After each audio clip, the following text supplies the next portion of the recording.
ఆవేశనబడి Bible గ్రంథవాస్థానములను నాశపడతారు.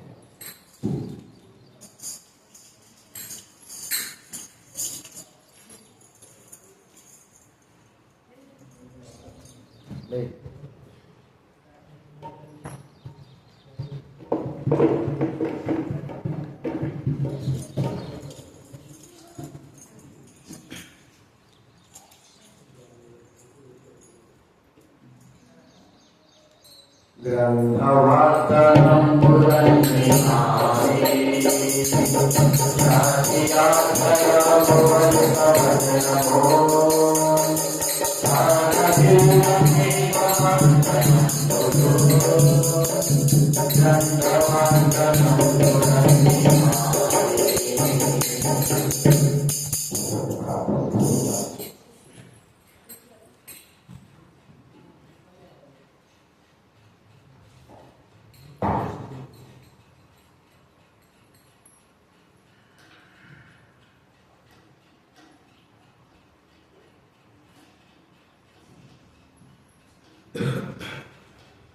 పరలోకమందున్న తండ్రి, యేసు క్రీస్తు నామమున మీకు వందనాలు చెల్లిస్తా ఉన్నా. ఈరోజు ప్రభువా మీ పాదముల తండ్రి ఆరాధించడానికి అయోగ్యమైన మాటను గురించినందుకు మీకు కృతజ్ఞతాస్తుతులు చెల్లిస్తా ఉన్నా. తండ్రి, మీ మాటను మాకు వినిపింపచేయండి. మీ వాక్కు పవిత్రమైన, పరిశుద్ధమైన, నిష్కలంకమైన మీ వాక్కు మా హృదయాల్లో ప్రాణం కలిగించండి. మీ వాక్కును పంపి వారిని స్వస్థపరచండి దేవా. మా హృదయమును స్వస్థపరచండి. మా హృదయము లోబడినట్లు మీ వాక్కు ద్వారా మాతో మాట్లాడి సహాయించండి. రావాల్సిన తీసుకురండి, కనికరించండి. వినగల చెవి, గ్రహించగల మనసు నాకు మాకు మీరు దయచేసి బాగు చేస్తూ కృతజ్ఞతాస్తుతులు చేస్తూ యేసు నామమున ప్రార్థించి అడిగి వేడుచున్నాం తండ్రి.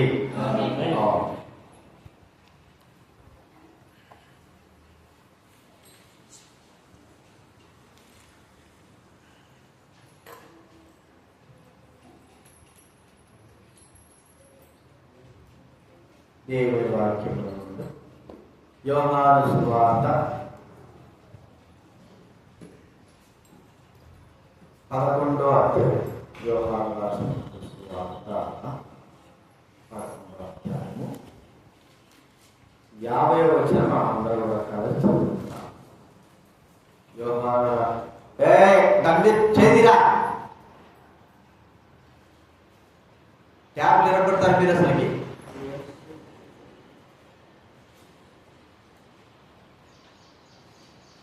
యోహాను సువార్త 11వ అధ్యాయం 5వ వచనం. పిల్లలు కానీ ట్యాబ్ మీద చేయబెట్టి ఇరిగిపోతాయి. ఎవడు ఎరగొడతారు వాళ్ళే కట్టేయాలి చెప్తాను.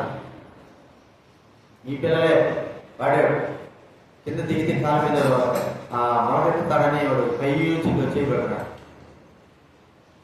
11వ అధ్యాయము 50వ వచనం చదువుతుందా? యోహాను సువార్త 11వ అధ్యాయము 50వ వచనం. మన అందరూ చదువుకుందాం. మన జనమంతయు నశింపకున్నట్లు ఒక మనుష్యుడు ప్రజల కొరకు చనిపోవుట మీకు ఉపయుక్తమని మీరు ఆలోచించగలరు అని వారితో చెప్పాను. ఒక మనుష్యుడు ప్రజల కొరకు, ప్రజల నిమిత్తమై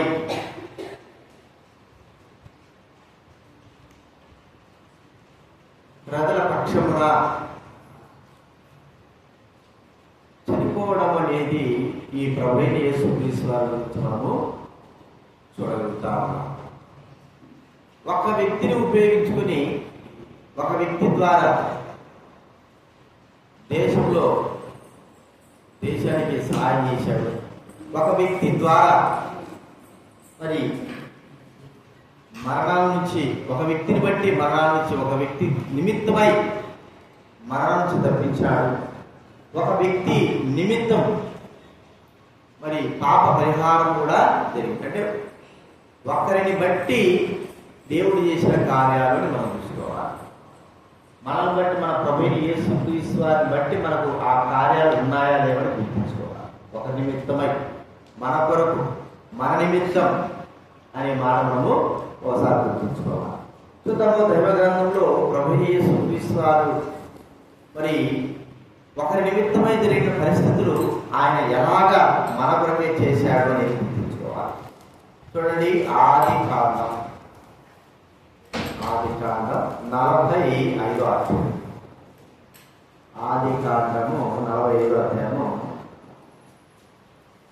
5వ వచనం దయచేసి చదవండి ఎవరైనా. ఆది కాండం 45:5 వచనం. ఆయనను మీరు నన్ను అమ్మివేసినందుకు పుట్టింపనీయుడి ప్రాణ రక్షణ కొరకు దేవుడు మీకు ముందుగా మీ నిమిత్తమై.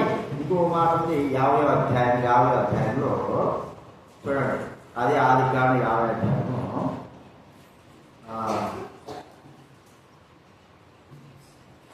20వ వచనం. మీరు నాకు నిర్దేశించితిరి గాని అనగా బహు ప్రజలను బ్రతికించినట్లు అది మేలుకే దేవుడు ఉద్దేశించెను. కాబట్టి ఇక్కడ ఆది కాండంలో యోసేపు గురించి మనకు చెప్పబడతారు. యోసేపును వాళ్ళ అన్నదమ్ములు ఏం చేశారంటే మనకు తెలిసిన విషయమే. పట్టుకున్నారు, కొట్టారు, గుర్తలు వేశారు, ఇస్మాయిల్ని అమ్మేశారు. వారు తీసుకువెళ్ళి ఐగుప్తుకు ఫరో దగ్గర నుండి పోతిఫేరుకి అమ్మేశాడు. మరి ఆ పోతిఫేరు దగ్గర తాను పరిచయం చేసేవాడుగా ఉంటున్నాడు. ఇది ఈ కార్యం వాళ్ళ చాలా జైలు పెట్టారు. తర్వాత మరి ఐగుప్తులో అధికారి అయినాడు. 7 సంవత్సరాలు తర్వాత మరి మన కరువులో మరి పోషకుడుగా అనేకమైన రాజ్యాలను పోషించినటువంటి వ్యక్తిగా మనం అక్కడ చూస్తాం దేవుని ద్వారా. ఇక్కడ మనం చూస్తూ ఉంటే ఒక్క వ్యక్తి నిమిత్తం, ఒకరి కొరకు, అంటే ప్రజలందరి కొరకు. ఇక్కడ 45వ దేవుడు ఏం చెప్పండి, ప్రాణ రక్షణ కొరకు ఏం చేశాడండి, మీకు ముందుగా నన్ను మీ నిమిత్తము నాకు మీ కొరకై నన్ను పంపి ఉంటున్నాడు. ప్రాణ రక్షణ కొరకు. యోసేపు ఇన్ని కష్టాలు పడిన తర్వాత మరి చివరికి వెనక్కి తిరిగి చూసుకుంటే తాను తన కుటుంబం యొక్క ప్రాణరక్షణ కొరకు మాత్రమే, లేకపోతే కొన్ని దేశాల యొక్క ప్రాణరక్షణ కొరకు మాత్రమే తనను నియమించాడు. అయితే సర్వలోక ప్రజలందరి నిమిత్తమైన ప్రాణరక్షణ కొరకు తనను నియమించలేదు. తన కుటుంబం, యాకోబు కుటుంబం, వారందరూ కూడా ఆ 7 సంవత్సరాలు వారు కరువు పోయేంత వరకు కూడా ఐగుప్తు దేశంలో క్షేమంగా ఉండడానికి కొరకే వారి నిమిత్తమై యోసేపు గుంటలో పైబడ్డాడు, అమ్మివేయబడ్డాడు, శ్రమ పొందాడు, బాధ పొందాడు. వారి కొరకు, వారి కుటుంబం కొరకు, వారి ప్రాణరక్షణ కొరకై దేవుడు ఈ వ్యక్తిని వాడుకున్నాడు. చూడండి, మరి అందరి రక్షణ బైబిల్ గ్రంథం మనం చూస్తా ఉంటే ప్రభువైన యేసుక్రీస్తు వారు అందరికీ రక్షణ కలిగించడానికి కొరకై ఈ లోకంలోకి మన నిమిత్తమై, మన కొరకై, మనకు బదులుగా ఈ లోకంలో ప్రభువైన యేసుక్రీస్తు వారు శ్రమను, బాధను అనుభవించాడు. మనకు బదులుగా, మన నిమిత్తమై, సర్వలోక ప్రజలందరి కొరకై యేసుక్రీస్తు వారు మన ప్రాణ రక్షణ కొరకై ఒక్క వ్యక్తే కదండి, ఒక వ్యక్తి దేవుడు మరి తన కుటుంబం నిమిత్తమై, ప్రాణరక్షణ నిమిత్తమై ఐగుప్తు దేశాన్ని పంపిస్తే ఒక వ్యక్తి నిమిత్తం. అయితే ప్రభువైన యేసుక్రీస్తు వారు సర్వలోక ప్రజలందరి నిమిత్తమై ఈ లోకంలోకి రావాల్సిన అవసరత ఏర్పడింది. కాబట్టి మన కొరకు యోసేపు అన్నదమ్ముల నిమిత్తము, వారి యొక్క తల్లిదండ్రుల నిమిత్తము, వారి కొరకు చెరసాలకు వెళ్ళాడు. వారి కొరకు దేవుడు తీసుకువెళ్ళిచ్చాడు, దేవుడు పంపించాడు. వారి కొరకై శ్రమ పంపించాడు. అయితే ప్రభువైన యేసుక్రీస్తు వారు సర్వలోక ప్రజలందరి కొరకై శ్రమను, బాధను అనుభవించిన వారు మనం ఇక్కడ చూస్తుంటున్నాం. బైబిల్ గ్రంథం మనం చూస్తూ ఉంటే మనల్ని ప్రేమించి అని మాట చూడండి. మొదటి ప్రకటన గ్రంథం 1వ అధ్యాయం 6వ వచనం అయితే చదవడం. ప్రకటన గ్రంథం 1:6.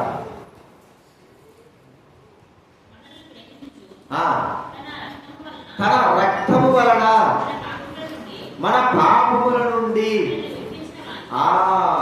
మనల్ని ప్రేమిస్తూ తన రక్తం వలన మన పాపముల నుండి మనల్ని విడిపించిన వాడికి, విమోచించిన వాడికి, ప్రాణ రక్షణ కలగజేసిన వాడికి.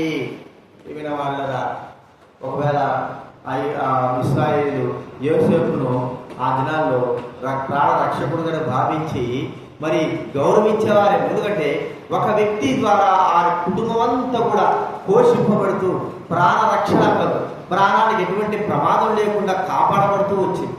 అయితే ప్రభువైన యేసుక్రీస్తు వారి యొక్క శ్రమ ద్వారా, ఆయన మరణము ద్వారా సర్వలోక ప్రజలందరూ కూడా, సర్వలోక ప్రజలు యేసుక్రీస్తు వారు అన్నాడు, నేను చనిపోతాను, సమాచారం పడితే 3వ దినాన లేస్తాను. అయితే పేతురు అంటాడు చేతి పట్టుకొని, ప్రభువా ఇది నీకు దూరం అవును గాక. ప్రభువైన యేసుక్రీస్తు వారు ఆ కార్యము చేయకపోతే, ఆ గొప్ప కార్యం సర్వలోక ప్రజల కొరకై తనను తాను అర్పించుకోకపోతే, తనను తాను బలిగా చేసుకోకపోతే ఏ మానవుడు కూడా విడుదల విమోచన వచ్చేది. యోసేపును దేవుడు ఐగుప్తు దేశంలోనికి శ్రమల ద్వారా పంపించకపోయి ఉంటే రాబోయే దినాల్లో 7 సంవత్సరాలు యాకోబు యొక్క కుటుంబము నశించిపోయేదేమో. యాకోబు యొక్క కుటుంబమే కాదు కానీ ఐగుప్తు దేశం కూడా నశించిపోయేదేమో. కానీ యోసేపు తీసుకుని వెళ్ళి ఐగుప్తు దేశమును, యాకోబు యొక్క కుటుంబాన్ని పోషకుడుగా, రక్షకుడుగా ఉంచినాడు. అయితే యేసుక్రీస్తు వారిని ప్రభువైన తండ్రి దేవుడు ఈ లోకంలోకి ప్రాణ రక్షణ కొరకై, సర్వలోక ప్రాణ రక్షణ కొరకై యేసుక్రీస్తును పంపి ఆయన శ్రమంతటిని బట్టి మనకు ప్రాణ విమోచన కలగజేశాడు. దీనిని బట్టి ప్రభువును స్తుతించాలి. యోసేపుకు మించినటువంటి ప్రాణ రక్షణ, యోసేపుకు మించినటువంటి సహాయం, యోసేపుకు మించినటువంటి మరి కాపుదల ప్రభువైన దేవుడు కుమారుని ద్వారా మనకందరికి కూడా దయచేశాడు. ఇది మొట్టమొదటి మనం చూస్తుంటున్నాం. యోసేపు తన అన్నదమ్ములను బట్టి, అన్నదమ్ముల కొరకై చెరసాలకు వెళ్ళాడు, తన అన్నదమ్ములు పోషించాడు. ఐగుప్తు దేశాన్ని పోషించడానికి కొరకై దేవుడు ఉపయోగించుకున్నాడు. వారి ప్రాణ రక్షణ కొరకై మరి యోసేపు ఉపయోగించుకున్నాడు. ఇప్పుడు ప్రభువైన యేసుక్రీస్తు వారి తండ్రి దేవుడు ఈ లోకంలో పంపి సర్వలోక ప్రజల యొక్క ప్రాణ రక్షణ కొరకై తన కుమారుని యొక్క ప్రాణమును కూడా త్యాగం చేయడానికి ఇష్టపడ్డాడు. మన కొరకు, మన నిమిత్తము అని మనం గుర్తుంచుకోవాలి. ఈ మొట్టమొదటి చూస్తున్నాం. రెండోది మనం చూస్తా ఉంటే చూడండి, నిర్గమాకాండం 32వ అధ్యాయం. నిర్గమాకాండం వైవిధ్య నిర్గమాకాండం 32వ అధ్యాయము 32-33 అందుకు యెహోవా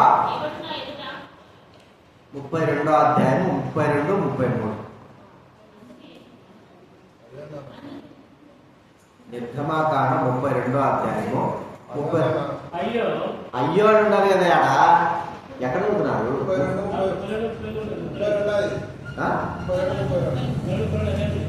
32-33 అయ్యో నువ్వు వారి పాపం ఉంది కదా. ఇంకేం చెప్పినారు? నిర్గమాకాండం 32వ అధ్యాయం 32వ వచనము. మరి ఇంకా జరిగింది ఫస్ట్ మీరు 32 చెప్పారు కదా. 32-33 చదివినా. 32 అయ్యో నీవు వారి పాపమును ఒకవేళ పరిహరించిందివా లేని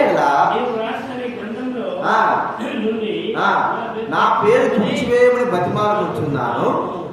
అందుకు యెహోవా ఎవడు నా ఎదుట పాపం చేసానో వాని నా గ్రంథంలో తుడిచివేదును. నీవు ఒకవేళ వారి పాపం పరిహరించినవా లేకపోతే వారి నిమిత్తమై నన్ను చంపు, లేకపోతే నా పేరు జీవగ్రంథంలోంచి తొలగించు. చెప్పిన వాళ్ళ ఎంతటి మరి నిష్ఠ అంటే ప్రజల కొరకై ఎంత దయగలిగిన వాడుగా మోషే ఏం చేస్తాడంటే నా పేరు తొలగించు. నువ్వు వారిని క్షమిస్తావా లేదా? వారి నిమిత్తమై నేను త్యాగం చేయడానికైనా సిద్ధంగా ఉంటున్నాను. ఒకవేళ ఒక్క వ్యక్తి ఎంతమంది కొరకే త్యాగం చేయగలుగుతున్నాడు తన పేరును? 6 లక్షలు 7 లక్షల మంది. నా పేరు తుడిసేసేయి, నా పేరు లేకుండా చేయి అంటాడు. అంటే ప్రభువైన యేసుక్రీస్తు వారి యొక్క పేరు ఏమిటి? ఆయన తన నామం అంటే ఆయన కొట్టివేయడానికి కూడా యెషయా గ్రంథంలో మనం చూస్తే చూడండి, యెషయా గ్రంథంలో 53 యేసుక్రీస్తు వారి గురించినటువంటి మాట 53 అధ్యాయము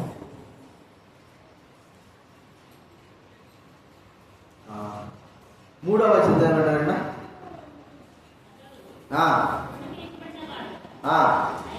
ఆయనను మనుషుల వలన విసర్జింపబడిన వాడును, వ్యసనాక్రాంతుడుగాను,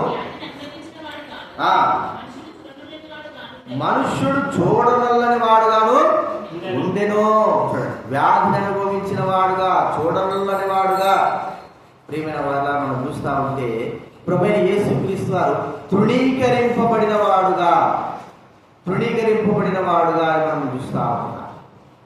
ఇప్పుడు మోషే తన యొక్క పేరు, తన జీవితము మరి ఆ పరలోక రాజ్యంలో ఆ జీవగ్రంథంలో తృణీకరించుకోవడానికి ఇష్టపడ్డాడు. ఎందుకంటే ప్రభువు మీరు తప్పు చేశారు, ఇస్రాయేలు క్షమించి నీ ఉగ్రత మీరు పారిపోతారు, మరి చనిపోతారు, కాబట్టి నా పేరు జీవగ్రంథం తొలగించు, వీరందరి పేరు ఉన్నా పర్వాలేదు. కదా బైబిల్ కదా ఏం చెప్తా ఉంది? ఒక్కడు కూడా నశించుకోవడం దేవుడికి పెట్టాడు. ఒక్కడు కూడా దేవుడికి నశించుకోవడం ఎంత మాత్రము, ఒక్క గొర్రె కూడా నశించుకోవడం ఎంత మాత్రము ఇష్టం లేదు. మరి మోసే నశించిపోతాడా? మోసే అంటున్నాడు, నేను నశించుకోవడానికైనా ఇష్టంగా ఉన్నాను, వారందరూ కూడా నశించుకోకూడదు. ఇదే ప్రభువైన యేసుక్రీస్తు వారు ఎలాగంటే ఎవ్వరు కూడా నశించుకోకూడదు. కొన్ని సందర్భాల్లో ఏం చేశాడు? మోసే సంఖ్యాకాలంలో వారు ఎదురు తిరిగినప్పుడు, ప్రభువా వారి దగ్గర నేను ఒక గొర్రె కూడా తీసుకోలేదు, మేక కూడా తీసుకోలేదు, వారు నేను మరి ఏమి కూడా వారు తాకలేదు అన్నప్పుడు మరి భూమి నెలవిడిచేసి మరి వారి విషయమే ఏం చేశాడు? వారి విషయమే ఎలాగా ఆ మోసే మరి వేడుకున్నాడు. చూడండి, ప్రభువైన మనుషుల యొక్క విజ్ఞాపన ఒక్కోసారి ఎలా ఉంటుందంటే, మనుషుల యొక్క క్షమాపణ ఒక్కోసారి క్షమించాలంటారు, ఒక్కోసారి క్షమించలేమని అనే రీతిగా ఉన్నారు. అయితే ప్రభువైన యేసుక్రీస్తు వారు ఒక్క ఆత్మ కూడా నశించిపోవడం ఆ మాటను చాటుగా మాట్లాడండి. పేతురు రాసినటువంటి పత్రిక, మొదటి పత్రిక, 2వ పత్రిక 3వ అధ్యాయం 9వ వచనం చూడండి. 2 పేతురు 3వ అధ్యాయం 9వ వచనం. 2 పేతురు 3వ అధ్యాయం 9. కొందరు ఆలస్యం ఉంచుకున్నట్లు కాదు, కానీ ఎవడును నశింపవలని నిశ్చయింపక, ఎవడును కూడా నశింపవలని ఏం చేస్తారంటే ఆయన నిశ్చయింపక. ఎవ్వరు కూడా నశించుకోవద్దు, ఒక్కడు కూడా నశించుకోవద్దు కదండి. అందుకే ఉపమానం చెప్పాడు, 100 గొర్రెలు ఒక గొర్రె తెప్పాడు, ఒకే ఒక గొర్రె. ఆ ఒక్క గొర్రె కోసము మరి వెతికినాడు, గొర్రెల కాపుడే వెళ్ళాల్సి వచ్చింది. మరి ఆ యొక్క లేదా పరిమాణం చెప్పడచ్చు, కానీ ఒక గొర్రె ఎంత ప్రాముఖ్యమైనదో గొర్రెల కాపరికి తెలుసు. ఎందుకు ఒక గొర్రె ఎంత ప్రాముఖ్యమైంది? గొర్రెల కాపరికి అంటున్నాడు, అది జ్వరం వచ్చింది, దానికి ఏదో రోగం వచ్చింది, వేసేస్తే సాగు అంటున్నాడా? ఎందుకు? ఆ గొర్రె యొక్క విలువ తెలుసు. ఆ గొర్రె బతికితే 10 గొర్రెలు ఇస్తారు, ఆ గొర్రె చచ్చినా చూడండి, అది బతికినా దాని విలువ ఉంటారు, చనిపోయినా విలువైనట్టుగా గొర్రె విషయమే. అయితే దాని విలువ తెలుసు కాబట్టి ఒక్కడు కూడా నశించిపోవడం గొర్రెల కాపరికి ఎంత మాత్రం ఇష్టం. మన విలువ ఏం తెలుసు? ఒక ఆత్మ నశించిపోతే ఎంత కష్టమో ఎంత నష్టమో దేవుడు తెలుసు. అందుకే ఒక్క వ్యక్తి కూడా నశించిపోకుండా ఉండడానికి కొరకై పరలోకం నుంచి ప్రభువైన యేసుక్రీస్తు వారు ప్రత్యేకంగా మన కొరకే దిగి వచ్చాడు. దూతను పంపచ్చు, చెరువులు పంపచ్చు, లేకపోతే ఆయన ఎన్నో మాటల ద్వారా చేయొచ్చు, ఏమైనా చేయొచ్చు, కానీ తానే రావాల్సి వచ్చిందంటే అర్థం ఏంటి? మనం ఎంత విలువైన వారమో, ఎంత శ్రేష్టమైన వారమో ప్రభువుకు మాత్రమే తెలుసు. మన ఆత్మ, మన జీవం, మన ప్రాణం ఎంత విలువైందో దేవుడికి తప్ప దేవుడికి తెలుసు. అందుకే దేవుడే ఈ లోకంలోకి ఏం చేయాల్సి వచ్చింది? దిగిరాదు. మన కొరకై. ఎవరి కొరకు వచ్చాడు? చెట్ల కొరకు, పక్షుల కొరకు, జంతువుల కొరకు, వీటి కొరకు వచ్చాడా? చెప్పండి. ఎవరి కొరకు వచ్చాడు? మన కొరకు. ఎక్కడ కూడా చెట్ల కొరకు వచ్చినట్టు, పక్షుల కొరకు వచ్చినట్టు, జంతువుల కొరకు వచ్చినట్టు మనం జంతువుల్ని బతికిస్తున్నాం, మన పక్షులు బతికిస్తుంటున్నాం, వాటి నిమిత్తమై మనం ఎంతైనా శ్రమ చేస్తున్నాం. కానీ ప్రభువైన యేసుక్రీస్తు వారు మాత్రం మన కొరకు మాత్రమే ఈ లోపలికి వచ్చాడు, నశించిపోకుండా. ఒక్క ఆత్మ కూడా నశించిపోవాలి, అది ఆయన ఉద్దేశం. కాబట్టి మోసే ఇశ్రాయేలు అందరి కొరకై ప్రార్థన చేశాడు ఒకసారి. మరోసారి అంటాడు, అయ్యా నేను వీళ్ళ దగ్గర ఏం తీసుకోలేదు, వీళ్ళకి దూరంగా పోవాలా అని చెబుతూ ఉన్నప్పుడు వారికి మరణం ఎలా వచ్చిందంటే మనం చూస్తూ ఉంటే భూమి నెరవేర్చేసింది. ప్రియమైన వాళ్ళరా, మరి ఆ సమయంలో కూడా మోసే వారి కొరకే వేడుకోవచ్చు కదా, ఒకరు కూడా నశించిపోవచ్చు కదా. కానీ అనలేకపోయినా. కానీ ప్రభువైన యేసుక్రీస్తు ఇప్పుడు అప్పుడు ఆయన మన కొరకే తన ప్రాణం ఇచ్చి మన కొరకే వేడుకున్నాడు. ఇప్పుడు కూడా పరలోకంలో తండ్రి అయిన దేవుడు కృపాశుడు ఏం చేస్తున్నాడు చెప్పండి? మన కొరకే విజ్ఞాపన చేస్తున్నాడు. అప్పుడు ఆయన ఉద్దేశం ఒకటే, రక్షణ, మనసొంత రక్షణ. ఇప్పుడు కూడా పరలోకంలో ఆయన ఉద్దేశం కూడా ఒకటే, అందరూ కూడా రక్షణ. ఎప్పటి వరకు? ప్రభువైన యేసుక్రీస్తు రెండో రాకడ వచ్చేంత వరకు. ఎంతమంది పుడతారు, ఎంతమంది ఉంటారు, ఎంతమంది దుర్మార్గం ఉంటారు, ఎంతమంది పాపాత్మలు చేస్తారు, అందరూ కూడా రక్షింపబడాలా. ఆయన ఎదురు చూసేవాడుగా ఉంటున్నాడు. వాడు నశించిపోవడం ఆయనకి ఎంత మాత్రమో ఇష్టం లేదో మనం గుర్తించుకోవాలి. ఇది రెండో మనం చూసుకుంటున్నాం. మూడో మనం చూస్తా ఉంటే చూడండి, మరి 2వ సమూయేలు 18వ అధ్యాయం. 2వ సమూయేలు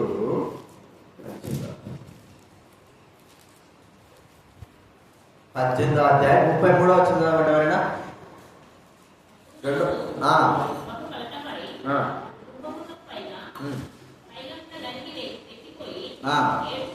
ఏడ్చుచు సంచరించుచు, నా కుమారుడా అబ్షాలోమా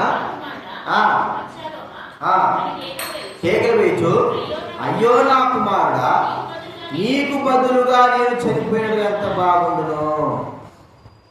నీకు బదులుగా చూస్తే మరి తర్వాత ఈ 2వ సమూయేలు 24వ అధ్యాయం. 24వ అధ్యాయంలో చూడండి, ఇంకో మాట కూడా దావీదు మహారాజు చెప్పిన మాట.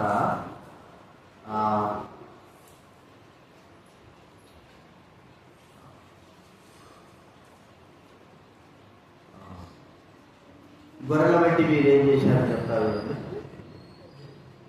అవివేకినే చేసింది. 10వ వచనం, 2వ సమూయేలు 24వ అధ్యాయం 10వ వచనం.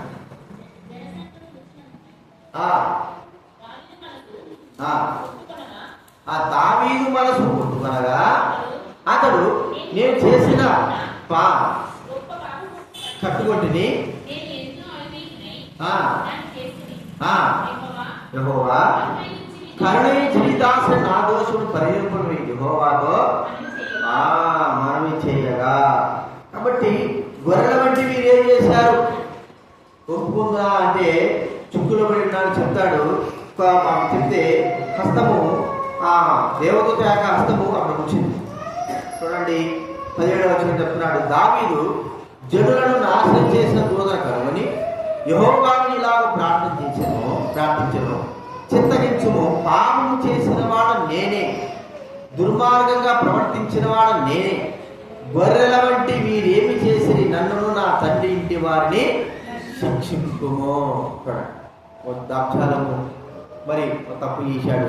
మనం చూస్తా ఉంటే చచ్చిపోయాడు. పాపం చేసిన వాడు చచ్చిపోయాడు.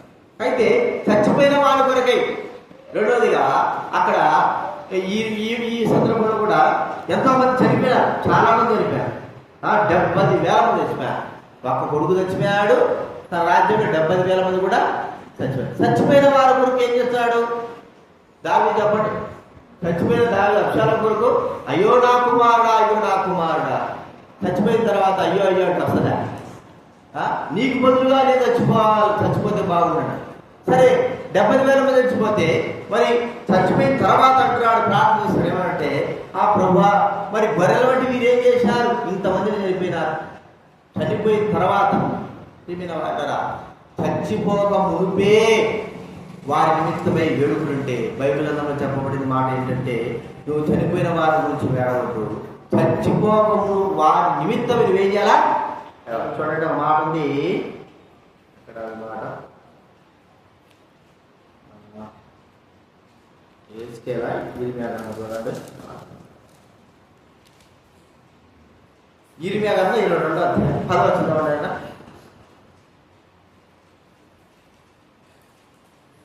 22వ అధ్యాయం 10వ వచనం. ఇరిమియా గ్రంథం 22వ అధ్యాయం 10వ వచనం.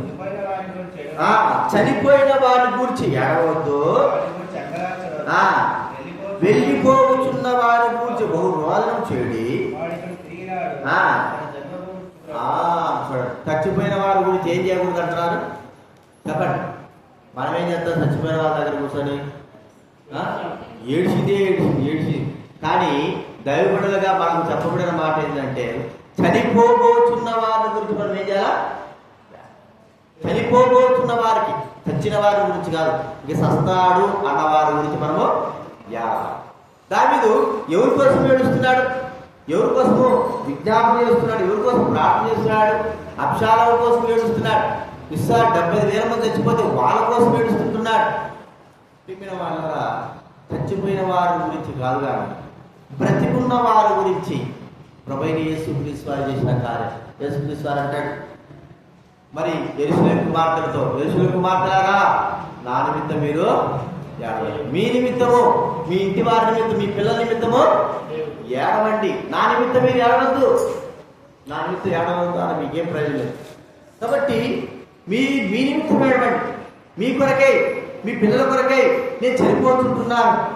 మరి మా నిమిత్తమై ఆ వ్యక్తి యొక్క రక్తము మా పిల్లల మీద, మా మీద నిత్యం ఉండునుగాక అని పలికినటువంటి వారు వారా, మనము చనిపోబోతున్నటువంటి మనల్ని ప్రభువైన దేవుడు బ్రతికిస్తా ఉన్నాడు. చచ్చిపోతున్నా బైబిల్లో ఉంది, పాములు గడిచాయి సంఖ్యాకాలంలో, మరి తాపకరమైన సర్పాలు ఇశ్రాయేలు మధ్య వచ్చి కలిసి చచ్చిపోతా ఉన్నారు. చచ్చిపోతా ఉంటే మరి వెంటనే ఇతర సర్పాన్ని తీసుకొచ్చి అక్కడ నిలబెట్టమని చెప్పాడు. నిలబెట్టిన ఇతర సర్పం స్తంభంపై నిలబెట్టిన వెంటనే ఎవడైతే చచ్చిపోతున్నాడో, చనిపోబోతున్నాడో వాడు ఇతర సర్పం చూస్తే సార్ బతుకుతారు. నిదానించి చూశాడు కదా. అంటే చూడండి బైబిల్ గ్రంథంలో మనం చూస్తే సంఖ్యాకాండం 20వ అధ్యాయం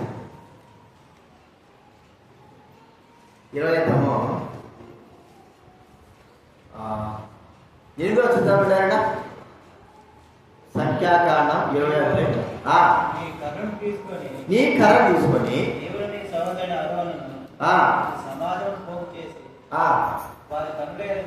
వారి కన్నుల ఎదుట 21 క్షమించాలి. 21వ అధ్యాయం 5వ వచనం. మోసే ప్రజల కొరకు ప్రార్థన చేయగా ప్రతిమను చేయించి స్తంభం మీద పెట్టుమో, దాని వైపు చూచి బ్రతుకు. నిదానించి చూచిన వాడు 9వ వచనంలో, ఇత్తడి సర్పము నువ్వు నిదానించి, సర్పము కాటు తినిన ప్రతి వాడు ఆ ఇత్తడి సర్పమును నిదానించి చూచినందున బ్రతికెను. నిదానించి చూచినందున బ్రతికే. మరి మనం ఎలా బ్రతుకుంటున్నాం? ప్రభువైన యేసుక్రీస్తు వారిని బట్టి మనము బ్రతికి ఉంటున్నాం కదండి. చచ్చినట్టు మనం ఎలాగది అంటే, ఆయన శిలువ పైన యేసుక్రీస్తు వారు ఉన్నప్పుడు ఆయన శిలువ మీద చూసిన వారు బ్రతికింపబడ్డారు. శిలువ మీద ఉన్న యేసుక్రీస్తు వారు అంటే ఆ శిలువ మీద ఉన్న దొంగ చూసి మరి క్షమాపణ పొందుకొని రక్షింపబడ్డాడు. శిలువ పైన ప్రతి ఒక్కరు కూడా విడుదల, విమోచన కలిగింది. ప్రేమైన వారు చచ్చిపోతున్నటువంటి మనమందరం కూడా ప్రభువైన యేసుక్రీస్తు వారు శిలువ మీద వేలాడుతూ ఆయన వైపు చూసిన వారందరినీ కూడా బ్రతికింపబడ్డారు. కాబట్టి క్రీస్తునందు ప్రభువైన దేవుడు మనల్ని బ్రతికించాడు. చచ్చిపోతున్న మనల్ని బ్రతికించాడు. అర్థమైందండి? అసలుకే చచ్చిపోయిన వాడుగా, చచ్చిపోతున్నటువంటి మన ఆత్మలో చచ్చిపోయిన మనల్ని క్రీస్తు వారు బతికి. ఒకవేళ దావీదు తన కుమారుని బతికించుకోలేకపోయినాడు. 12వ సమయంలో మరి పాపం ద్వారా పుట్టినటువంటి చిన్న కుమారుడు బతికించుకోలేకపోయినాడు. మరి తాను చేసిన తప్పును బట్టి 70,000 మందిని బతికించుకోలేకపోయినాడు. తన వల్ల కాలేకపోయింది. చూడు, ఒక్కరి నిమిత్తమై ఇంతమంది చావాల్సి వచ్చింది. అయితే ఇంతమంది నిమిత్తమై, ప్రజలందరి నిమిత్తమై ఒకే ఒకడైనటువంటి ప్రభువైన యేసుక్రీస్తు వారు చనిపోయాడు, బ్రతికాడు, ఆయన శిలువలో మరణం పొందాడు. కాబట్టి గుర్తించుకుందాం, దావీదు చచ్చిపోయిన వారిని బ్రతికించలేకపోయినాడు, తన కుమారుని గాని ఇశ్రాయేలు గారిని బ్రతికించలేకపోయినాడు. అయితే ప్రభువైన యేసుక్రీస్తు వారు చచ్చిపోయి అందరిని కూడా బ్రతికి మనందరూ కూడా బ్రతికించినాడని మనం కూడా గుర్తుంచుకోవాలి. ఇది మూడవ మనం చూస్తూ ఉంటున్నాం. చివరిగా మనం చూస్తా, ఒకవేళ చివరిగా ఒక మాట చూస్తామంటే 2వ సమూయేలు గ్రంథము 2వ సమూయేలు 9వ అధ్యాయం, 2వ సమూయేలు గ్రంథం 9వ అధ్యాయం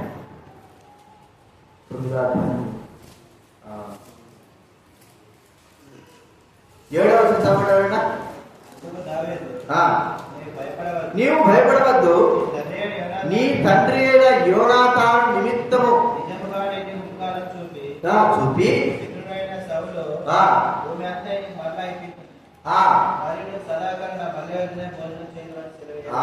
సదాకాల బలగానే మెఫీబోషెతు గురించి ఇక్కడ మనం చెప్పబడతాం. మెఫీబోషెతు మరణానికి తన ఆస్తిపాదం, తన తాత ఆస్తిపాదం, తన తండ్రి ఆస్తిపాదం ఏది కూడా మొట్టడానికి లేకుండా పోయి లోదేబార్లో దాక్కుని ఉంటున్నాడు. ప్రాణాలు విడగొట్టుకొని. మరి అలాంటి సమయంలో దావీదు పిలిచాడు. మరి మెఫీబోషెతు రా అంటే, అరే నేను చంపేస్తాడేమో, మరణానికి అప్పచెప్తాడేమో, శత్రువుని నేను, మరి రాజవంశంలో, మరి సౌలు యొక్క కుటుంబంలో నేను రాజవంశంలో జన్మించేవాడను, వాడు ఒక్క మగ సంతానం కూడా లేకుండా చేయాలా? అయితే మరి ఆ శత్రువులు అలాగా చంపేవారు. కానీ మెఫీబోషెతు ఎలాగైతే, మెఫీబోషెతు తన తండ్రి యోనాతాను నిమిత్తం, యోనాతాను కొరకు, యోనాతాను నిమిత్తం కదండి మెఫీబోషెతు ఏమైనాడు? బ్రతికాడు. బ్రతకడమే కాకుండా తన తండ్రి యొక్క ఆస్తి అంతా కూడా, తన యొక్క దాసులు అందరూ కూడా తిరిగి తనకు అప్పజెప్పబడిన వారుగా మనం చూస్తా ఉంటాం. చూడండి, పోగొట్టుకున్నటువంటి మనకు ఆత్మ సంబంధమైనటువంటి అన్ని కూడా ఏదేది పోగొట్టుకున్నామో, ఏదే మనకు దూరం అయిపోయిందో వాటన్నిటిని కూడా ప్రభువైన యేసుక్రీస్తు వారు, ఆ ప్రభువైన యేసుక్రీస్తు వారు బట్టి మనకు వారసత్వముగా, మరి ఆశీర్వాద కారణంగా పరలోక సంబంధం అంతా కూడా పోగొట్టుకున్నాము. పాపాన్ని బట్టి, అపరాధాలను బట్టి, మన అపరాధాలను బట్టి, మన తండ్రుల యొక్క అపరాధాలను బట్టి. అయితే యేసుక్రీస్తు వారి ద్వారా ఆత్మ సంబంధమైన ఆశీర్వాదం. చూడండి, ఎఫెసీ పత్రిక 1వ అధ్యాయం 3వ వచనం.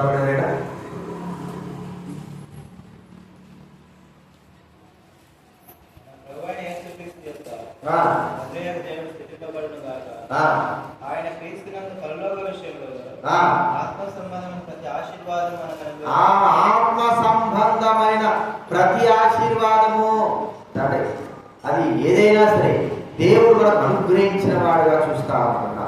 మరి మనల్ని ఆశీర్వదించడానికి, మనల్ని తిరిగి ఆశీర్వాద కారకులుగా ఉంచడానికి కొరకై తన కుమారుడు యేసుక్రీస్తు పంపాడు. అపోస్తుల కార్యం 3:26 వచనం. అపోస్తుల కార్యాలు 3:26 వచనం. అపోస్తుల కార్యాలు 3:26 వచనం.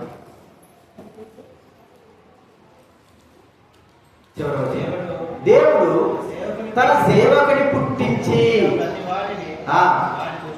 వారి దుష్టత్వం నుండి మళ్లించుట వలన మిమ్మును ఆశీర్వదించుటకు. అర్థమైందండి? అపోస్తుల కార్యం 3:26 3వ వచనం, 3:26 వచనం చివరిది 3:26. మిమ్మును ఆశీర్వదించుటకు, మనందరి ఆశీర్వాదం కారణంగా చేయడానికి. యోనాతాను బట్టి మెఫీబోషెతుకు చివరి ఆశీర్వాదం అంతా, మరి అన్ని కూడా తనకు లభ్యమవుతూ వచ్చాయి. యోనాతాను బట్టియే ప్రభువైన యేసుక్రీస్తు వారి బట్టి పరలోక సంబంధమైన అన్ని కూడా మనకి ఏమైనాయి? లభ్యమైనాయి, వచ్చినాయని మనం గుర్తుంచుకోవాలి. కాబట్టి ప్రభువైన యేసుక్రీస్తు వారు మన కొరకే, మన నిమిత్తమై, మన కొరకు ఆ యేసుక్రీస్తు వారు చేసిన త్యాగము, బలియాగము ఎంత గొప్పది. కొంతమంది మరి యేసుకు మరి ఎంతో శ్రమపడ్డాడు తన ఆనందముల నిమిత్తమై, ప్రాణరక్షణ కొరకై. కొంతవరకు మాత్రం చేకూర్చాడు. మోసే తన పేరు తొలగింపబడితే చాలనుకుంటున్నాడు. కానీ అందరి నిమిత్తమై ప్రభువైన యేసుక్రీస్తు వారు మరణించాడు. దావీదు అబ్షాలోము విషయమై జ్ఞాపకం చేసుకుంటే చచ్చిన వారి కొరకే ప్రార్థన చేస్తుంటున్నాడు. అయితే చచ్చినటువంటి మనల్ని ప్రభువైన యేసుక్రీస్తు వారిని బట్టి లేపిన వాళ్ళని చూస్తా ఉంటున్నా. యోనాతాను బట్టి మెఫీబోషెతు అన్ని ఆశీర్వాదాలు పొందారు. యేసుక్రీస్తు వారిని బట్టి మనకు పరలోక సంబంధమైన ప్రతి ఆశీర్వాదం దేవుడు మనకు అనుగ్రహించి ఈ విషయాలు 4 విషయాలు జ్ఞాపకం చేసుకొని యేసుక్రీస్తు ద్వారా, యేసు నిమిత్తము, యేసు కొరకు, యేసు బట్టి మనకు జరిగినటువంటి గొప్ప కార్యాలను జ్ఞాపకం చేసుకొని ప్రభు స్తుతించి ఆరాధన విషయాలు జ్ఞాపకం పెడుతున్నా. ఆరాధన ప్రవేశిద్దాం. లేచి ఒక పాడదాం.